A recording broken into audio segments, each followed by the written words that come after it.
Hi guys, my name is Katie Uekawa. I'm with the Department of Biology at University of Hawaii at Manoa, and today we're going to be talking about microplastics in Hawaii.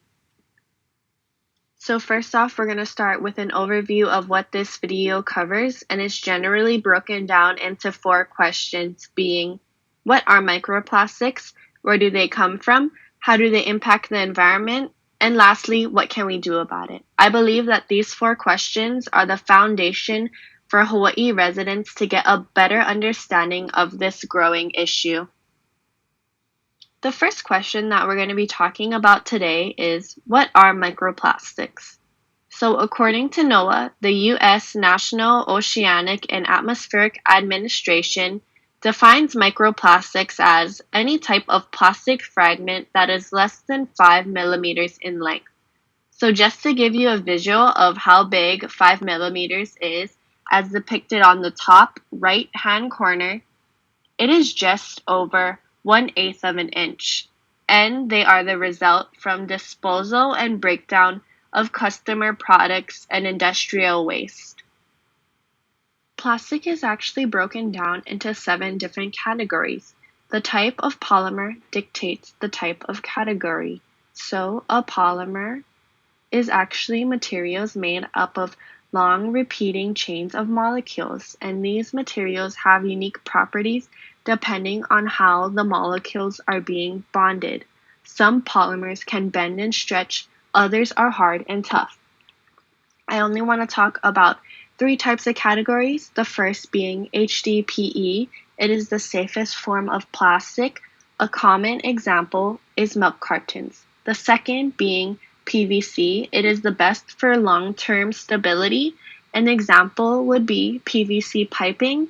And this plastic is great for piping because they are great against chemical weathering. The last one that I want to talk about is PET. It is the most commonly used plastic in the world, and it is also the most common plastic to be repurposed or recycled. The second question I'm going to be addressing today is, where do microplastics come from? A majority of plastics are introduced through runoff or people littering in the beach environment. I say beach environment because degradation of plastics depend on temperature. So, in a beach environment, a plastic laying on the beach surface is hotter than a plastic floating in the seawater.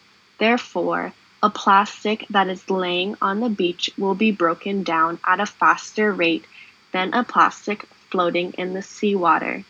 This breakdown of commercial and industrial products are due to environmental factors.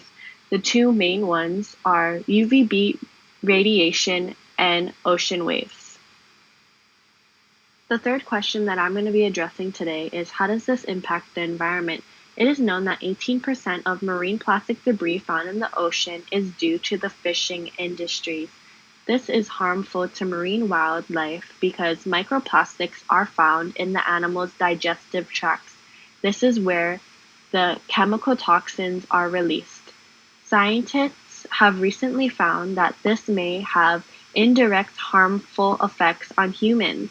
For humans that ingest fish or marine organisms may be exposed to the same toxins as exposed in the marine wildlife. The last question that I'm going to be addressing today is, what can we do? Although it is nearly impossible to participate in a beach cleanup, here are some things that we can do on a day-to-day basis.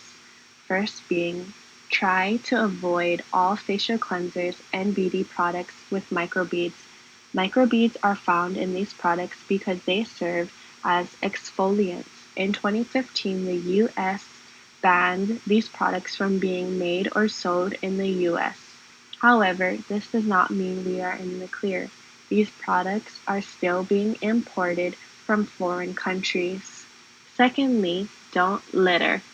Third, try to stick with non-synthetic clothing fibers. Lastly, by all means, try to recycle. I just wanted to end this presentation with some of my findings off the coast of Kailua Beach in April 2020. As you can see in Figure 1, it's just supposed to demonstrate the different types of plastics found off the coast.